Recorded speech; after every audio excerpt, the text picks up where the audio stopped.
बार बार पूछा, भैया कोई बात तो नहीं है, बता मेरे यार सुदामा रे भाई घने दिनों में बार बार पूछा, पर सुदामा जी यही कहते रहे, नहीं भैया सब ठीक है। कहते हैं वो प्रतिदिन अनुमति मांगते चलने की, पर कृष्ण जी नहीं देते। और जब एक माह पूरा हुआ, सुदामा जी ने कहा, भैया ऐसा भी काम छोड़ दे कि तेरी भाभी भी घर में घुसने दे, जाने दे। कृष्ण जी कहते हैं, अब नहीं रोकूंगा, तुम जाओ। सुदामा जी को बड़े मान सम्मान के साथ रथ पर बैठाया और कहा कि इससे सम्मान मेरे मित्र को घर तक छोड़ करके आओ, पर ढिल्ला दिया नहीं एक भी। और कनीना वालों जरा संभल के सुनना, सुदामा जी जब रथ में बैठ के और रथ निकल गया ना द्वारिका से, तो क्या कहते हैं, बड़ा चालू है या हीर का, ऊपर ऊपर से तो करता रहा, कोई दिक्कत तो नहीं, कोई दिक्कत तो नहीं, पर करना था तो बिना कहे करना था, देना था तो बिना पूछे देना था। और वो मेरी पत्नी में उसके चक्कर में आ गया, उसकी बातों में आ गया भावुक होकर के, अब जाकर के क्या जवाब दूंगा, क्या होगा। इसी उहापोह में पहुंचा अपने घर तक, पर जहां झोपड़ी थी वहां क्या बना हुआ था, महल। तब भी सुदामा को समझ नहीं आया, बोले मेरी तो झोपड़ी भी गई, इस पर भी रजिस्ट्री किसी और नहीं करवा ली, पर चलो झोपड़ी गई सो गई, पर देवी जी तो मिलनी चाहिए। उसने इधर उधर आवाज लगाई तो कहते हैं कुछ लोग भी निकल के आए जो बताना चाहते थे, पर उससे पहले एक आवाज कानों में पड़ी, स्वामी आप आ गए। सुदामा ने आवाज पहचाना, देवी की आवाज है, पर जब मुड़ करके देखा तो जिसे फटी साड़ी में छोड़ करके गया था, उसकी साड़ी कैसी है, रेशमी बनारसी। तुम अपना टेस्ट मत बताओ, यहां साड़ी नहीं मिलेगी, कभी तुम अपना टेस्ट बता रहे हो। रेशमी साड़ी और जिस पर कोई गहना नहीं रहा होगा वो गहनों से लथपथ है। और बुरा मत मानना, देखो माताओं, एक बार को तो जब थोड़ा सा मेकअप होता है ना, कई बार तो पार्लर वाली मेकअप करके इतना बदल देती है कि पति भी बहन जी कह के नमस्ते कर लेता है। वो तो बाद में खुद ही बताती है, सत्यानाशी में तेरी पत्नी हूं, बहन जी नहीं हूं मैं, इतना चेंज कर देती है उनको, है ना। सुदामा ने कहा आवाज तो वही है, पर ढंग तो बदले से मेरे सरकार नजर आ रहे हैं। कुछ कहना चाहते थे, पर सुशीला कहते हैं दौड़ी दौड़ी आई, पैर छुए और पैर छू करके अपने पति के कहती है, पतिदेव मैं नहीं जानती थी तुम्हारा मित्र इतना दयालु। जो कहना चाहते थे ना सुदामा, अंदर का अंदर ही रह गया। और आश्चर्य में भर करके कहते, मतलब दयालु क्या, दयालु क्या। अरे बोले इससे बड़ी दया और क्या होगी। झोपड़ी की जगह महल है, अन्न के भंडार भरे हैं, धन की कोई कमी नहीं छोड़ी, दिन रात यहाँ पर लग करके राज मिस्त्रियों ने पूरा कार्य किया है। इतनी जल्दी ये पूरी की पूरी अट्टालिका खड़ी की गई है, इससे बड़ी दया और क्या। तब आंखों में आंसू भर करके सुदामा बैठ करके रोया था, वारे कृष्ण तूने दे भी दिया और मुझे पता तक नहीं लगने दिया, अपने मित्र के स्वाभिमान को कोई ठेस भी नहीं पहुंचाई और इतना कुछ दे दिया। सुना तो था, पर आज पता लगा कि छप्पर फाड़ के भी कोई दे सकता है। दे दिया पर पता तक नहीं लगने दिया। आज हम उसी कृष्ण के मानने वाले अपने आप में कितने हल्के हो गए। क्यों? क्योंकि हमने कृष्ण जी को भी हल्के में ले लिया। उनके नाम पर नाच गा करके हम समझते हैं कि हमारी इतिश्री हो गई, बस इसमें ही हमारा उद्धार हो जाएगा। नहीं, जब तक उनके पक्ष को आप अपने जीवन में नहीं उतारोगे तब तक आपका उद्धार होने वाला, जोर से बोलो, तुम उतार लो अपने जीवन के अंदर है कि हम प्रदर्शन में नहीं, हम प्रिय दर्शन में जिएंगे तो तुम कृष्ण के भक्त हो।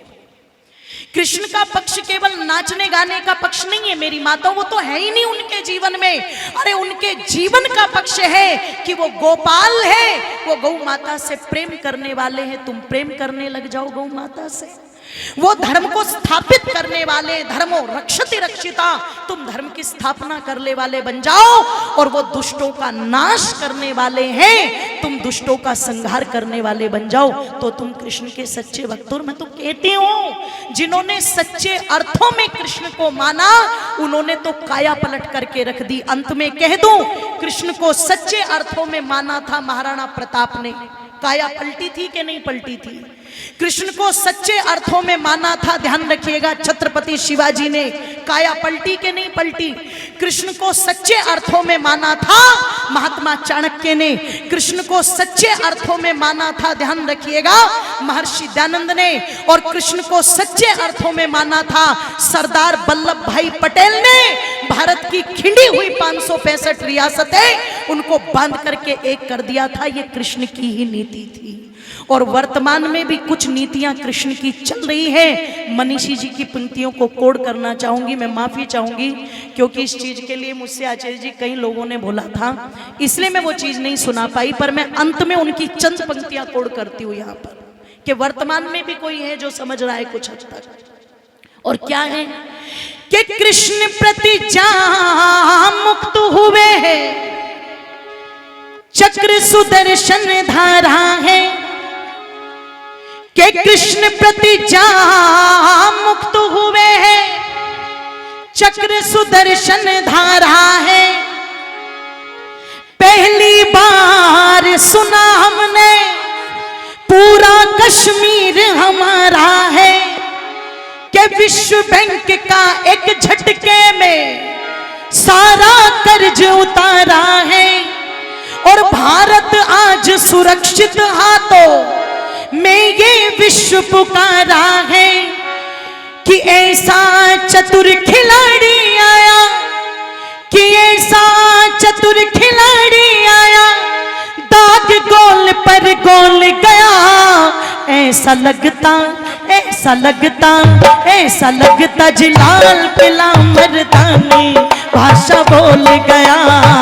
ऐसा लगता जिलाल किला मर्दानी भाषा बोल गया, मर्दानी भाषा बोल गया, मर्दानी भाषा बोल गया। ऐसा लगता, ऐसा लगता, ऐसा लगता जिलाल किला मर्दानी भाषा बोल गया। ऐसा लगता लाल किला मर्दानी भाषा बोल गया। ऐसा लगता लाल किला मर्दानी भाषा बोल गया। ऐसा लगता लाल किला मर्दानी भाषा बोल गया।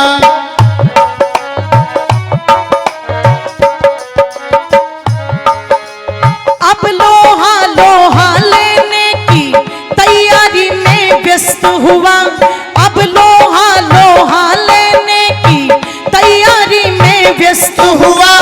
नील गगन में अमर तिरंगा लहर लहर कर मस्त हुआ, नील गगन में अमर तिरंगा लहर लहर कर मस्त हुआ। कौन मनीषी कुशल वेद बन, कौन मनीषी कुशल वेद बन, सबकी नब्ज टटोल गया। ऐसा लगता, ऐसा लगता, ऐसा लगता जिलाल किला मर्दानी भाषा बोल गया। ऐसा लगता लाल किला मर्दानी भाषा बोल गया। वर्षों बंद कुबेर खजाने का दरवाजा खोल गया, वर्षों बंद कुबेर खजाने का दरवाजा खोल गया। गोरा बादल शत्रु कंठ को तलवारों पर तोल गया। अग्नि शिखा, अग्नि शिखा पर डोल गया। ऐसा लगता, ऐसा लगता, ऐसा लगता जिलाल किला मर्दानी भाषा बोल गया। ऐसा लगता लाल किला मर्दानी भाषा बोल गया। मर्दानी भाषा बोल गया, मर्दानी भाषा बोल गया। ऐसा लगता, ऐसा लगता, ऐसा ऐसा लगता जी लाल किला मर्दानी भाषा भूल गया, ऐसा लगता लाल किला मर्दानी भाषा भूल गया, मर्दानी भाषा, मर्दानी भाषा भूल गया, मर्दानी भाषा भूल गया, मर्दानी भाषा भूल गया, मर्दानी भाषा भूल गया, मर्दानी भाषा भूल गया, मर्दानी भाषा भूल गया, मर्दानी भाषा बोल गया।